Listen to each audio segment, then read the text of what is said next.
flagship processor, the i7-6700K with i7-6700. Both of them recently launched as we make this video in third quarter of 2010. I mean, I think it's launched in August 2015. We are not too far from the launch dates. So basically both of them are quad core processors, and they have hyperthreads enabled, 4 cores each, number of threads are same. So all it looks like, all it boils down is how much clock frequency you can drive up to get more performance.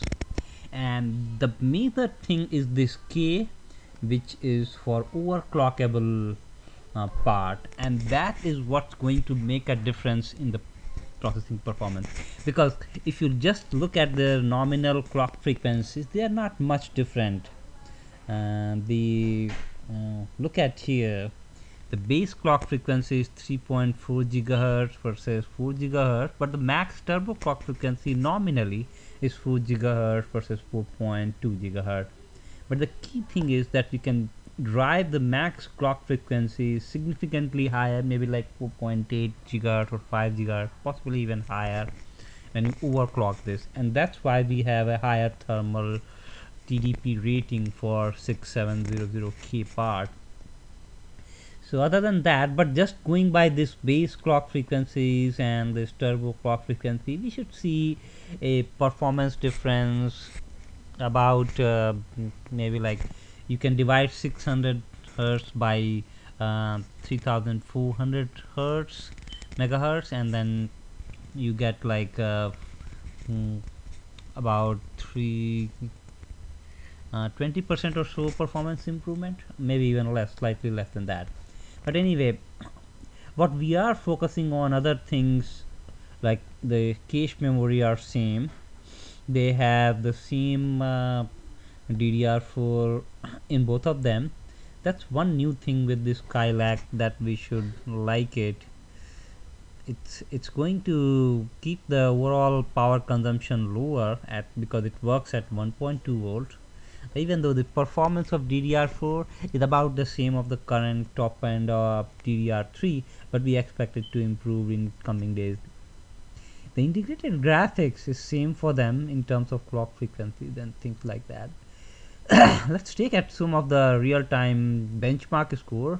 We look at the past mark scores, which actually gives you it's the benchmark scores uploaded by the real user, so that will give us some real good scenario. Here we have i7-6700K at 10,881.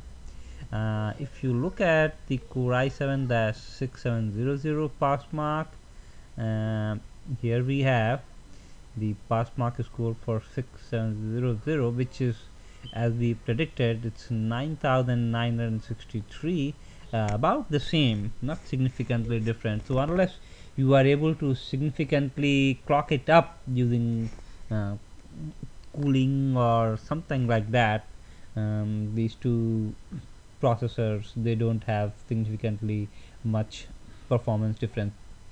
One thing you need to know is how deep is your pocket, because that's something you are going to invest into. So we will look at their prices, and Intel does list out their prices. Let's see if we can find out. Here you have $312 versus $350, so $40 of difference.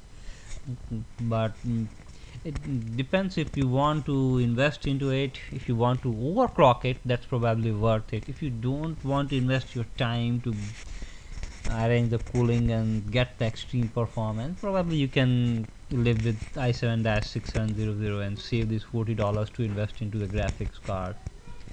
So that's what it is.